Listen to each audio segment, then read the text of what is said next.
আসসালামু আলাইকুম। এটা সরষের তেল, জেঠুন কয় সৌদিয়া।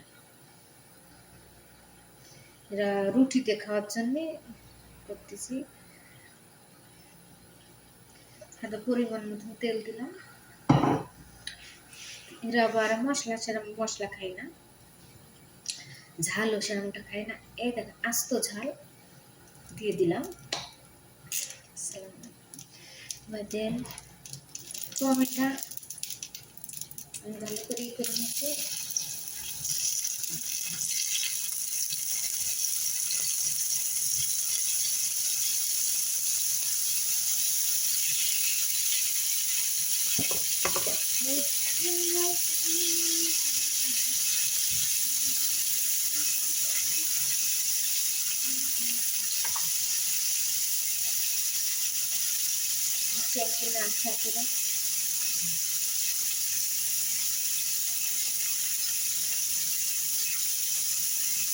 এটা পরিমাণ মতন দিতে হয়। কিন্তু খাওয়া কিন্তু লাগবে গোমরি খাই একটা লবণ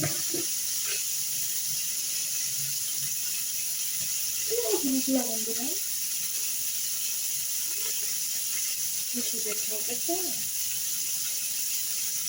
খাওয়ার জন্য এরা তো ঝাল খাই না, তারপর মশলা খাই না, তাই জন্য মশলা খাই না, তাই জন্য মশলা হাসপাতালে যায় না।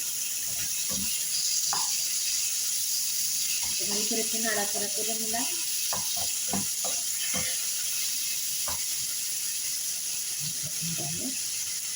গরম একটু ঢেকে দেবো।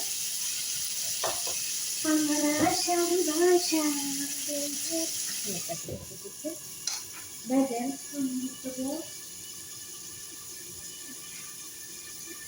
এটা সুন্দর করে রেখে দিচ্ছি।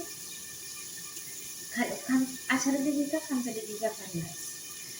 আপনি যদি বলেন যে আমি একটু টমেটো এর মধ্যে রসুন দেবেন, রসুন ছেঁচে দেবেন, একটু কাঁচা ঝাল ছোটো ছোটো করে কেটে দেবেন, দিয়ে সরষের তেল দেবেন, দিয়ে ভালো করে করে ঢেকে দেবেন। মাছ দিয়ে আপনি রুটি দেখাবেন, খুব সুন্দর টেস্ট।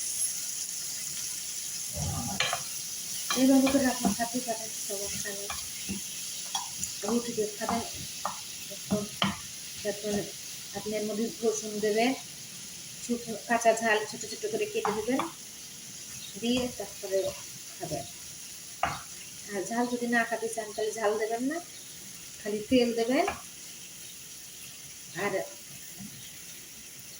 অল্প একটু লবণ দেবেন, দিয়ে রান্না করবেন করে খাবেন।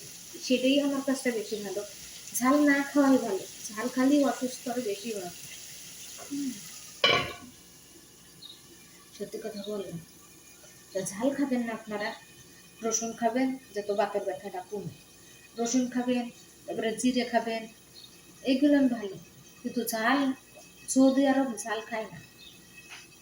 কয়জন মানুষ মরে গেছে এই ঝালের জন্য, ওই জন্য পথে ঝাল খাই না।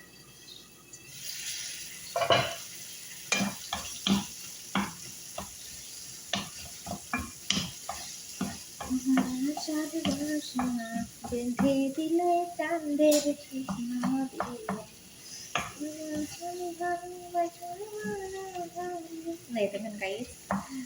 এত সুন্দর করে রান্না করে,